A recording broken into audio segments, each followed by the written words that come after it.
Hey everybody, welcome back to RPG Imaginings. I got a lot of packages in the mail today, and so I thought I'd do a mega unboxing of all these packages because some of these things I had originally intended to review on the channel, and some of these things I didn't necessarily have any intention to review on the channel, but I figured, hey, since I got all this stuff in the mail, I might as well just go ahead and unbox it here. And so these things aren't necessarily related to each other than the fact that they're all potentially RPG related. This first one is from Lightning Source, and so here we go. Let's see, it's pretty big. I think I know what this is.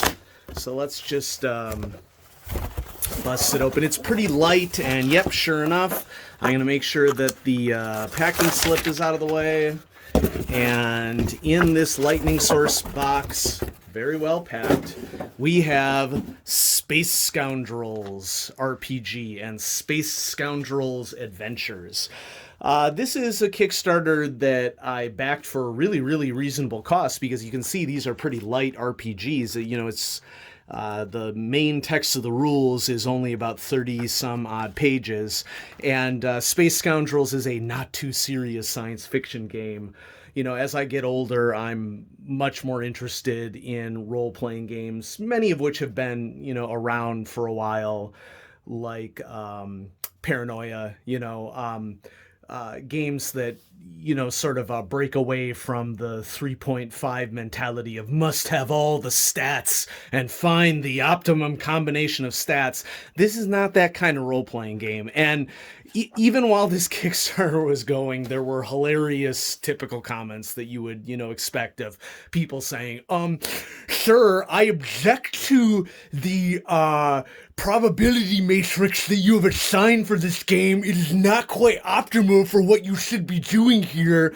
And, you know, the creator, Tom Wilson, basically responded with, yeah, not that kind of game. Because it isn't, okay? And so I haven't even read the PDFs of this. Basically, the way this Kickstarter worked is I paid $8 to buy in, and then when this was released on DriveThruRPG, you paid for your POD copy at basically cost.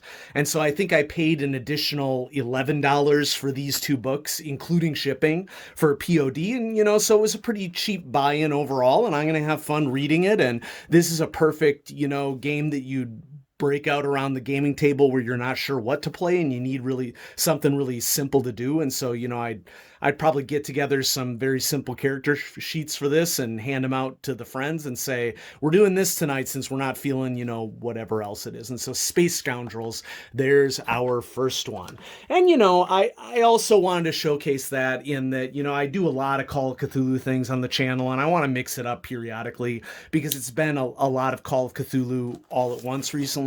But here's where you're going to be disappointed if that's not your thing, because Call of Cthulhu continues to be my favorite role-playing game, and that's not going to disappear on the channel. So if you're here for Call of Cthulhu, I think that you're going to like this. If you're not here for Call of Cthulhu, I do have plans to showcase some other stuff on the channel. And so this one is from eBay. You know, I've done a lot. I've won a lot of really good auctions recently, and I'm not going to question that because, you know, that's not something that one should ever complain about. I mean, most of the time, you know, you're getting sniped on things, but I've won some really, really good auctions. If this is what I think it is, this is another example of a really good deal that I snagged recently. And so let's see what we have inside this thin package here. Yep, as I suspected, this is the Miskatonic U Graduate Kit. This was a product that was released in the 1990s, and I don't have the date off the top of my head. I mean, when it came out, it was $9.95, so, you know, I think that it was probably early 90s. Also, this older logo of Cthulhu and Company. I want to say 93, maybe it was 97. Let's check it out. You can see that this is probably in a game store for a really, really long time. It was taped over, and so let's, you know, bust it open and see what's in there. I did take a chance on this in that the person who sold this at auction said something to the effect of, I think it might be complete incomplete, maybe, like they didn't really know. And so let's see what's going on here. And so what this is a folder, as you can see, that contains a whole bunch of paraphernalia for Miskatonic University that you can use in your game. So if you were a keeper and you're looking into some of these older products, okay, I was off. It was not early 90s. This is late 80s version of it, 1987. So this contains a lot of really cool props. Now, I want to mention to anybody in the audience, if you are looking for props like this, you can find a lot of these props on HP Lovecraft Historical Society, HPLHS. You can find a lot of these props on various other websites. I think Chaosium sells some props, maybe not all like this, but you can find these. I don't think that you're ever going to find this arrangement of them as cheap as what I paid for them. So let's maybe just like take a look at what's in here, and then I'll tell you how much this all costs. So first thing, we have a parking tag for Omega Lot of Miskatonic University. So that's kind of a fun little thing that I'd think about putting on the vehicle maybe. We have a Go Fightin' Cephalopods Miskatonic University bumper sticker. We have cards found in your wallet. So student ID card that you can put a photo on. You have a food service contract card. Gosh, I remember back when I was in college and we had these things. And Stack Pass for the library, the School of Medieval Metaphysics library, specifically unrestricted access. And another thing that's cool about this is that you have like these stamps on the back of two of these cards that say that the fees are paid spring 1987, and there is a pentacle on the other side of this for the School of Medieval Metaphysics. So that's cool. We have Chaosium Incorporated, the Chaosium Inquirer, the student newspaper, but it really is a Chaosium products winter product list for 1987. So this will be a cool thing to look through. That's pretty awesome. Okay, got some RuneQuest advertised in there as well. We have the School of Medieval Metaphysics class catalog for fall 1986 and spring 1987, with all the sorts of things that you would used to find in a paper catalog for a university, lower division courses, and then upper division courses in the 300s and 400s. And then we get to graduate courses that you can take at Miskatonic University Department of School of Medieval Metaphysics, and a listing of the faculty. All of this is just super useful stuff for role-playing as well. And so that makes up the first side of it.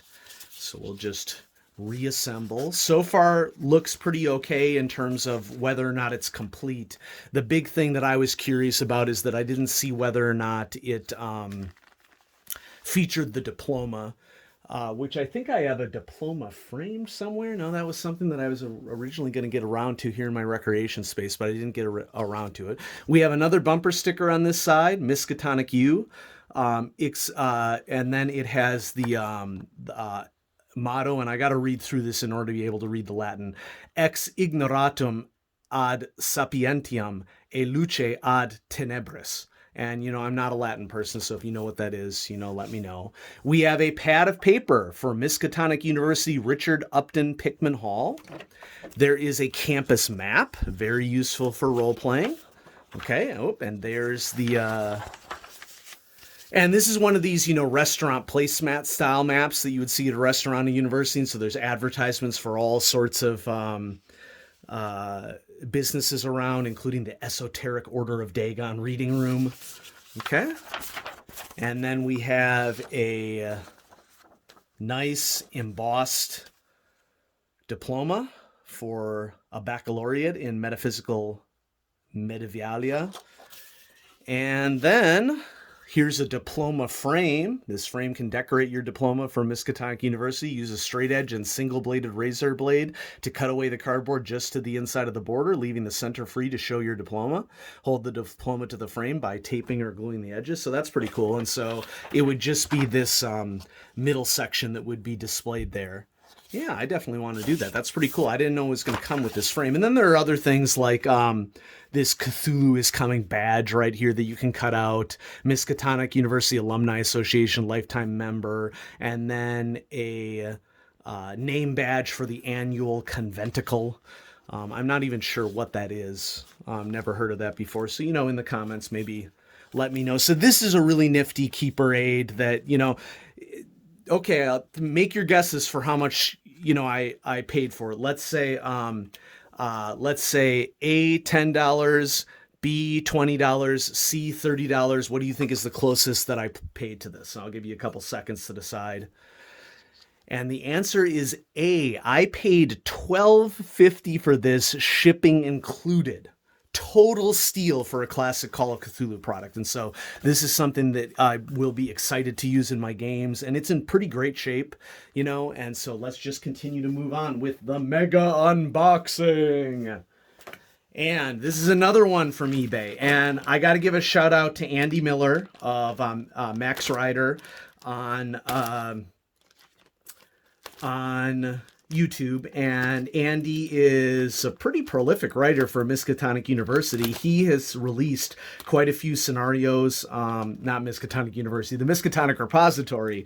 He's released quite a few scenarios over the last few years, and he's also contributed a monograph. That's something that I did not originally know. And so that was interesting to find out. And I'm kind of blanking on the title right now. But Andy, if you're watching, go ahead and let me know. I'm going to get a little bit more aggressive here because I don't want the video to take too long. But I first got wind of this watching Andy's channel, and dice are flying all over the place as they should in any unboxing. And, for a long time, I've been searching for authentic resources to use for a 1920s Call of Cthulhu game. And for whatever reason, this never crossed my mind, and I'm just kicking myself that this has never crossed my mind until now. But Andy ordered one of these, and when I saw what he ordered, I was like, dang, I should have one of these, and I didn't know what condition it was in. And, it's definitely in used condition.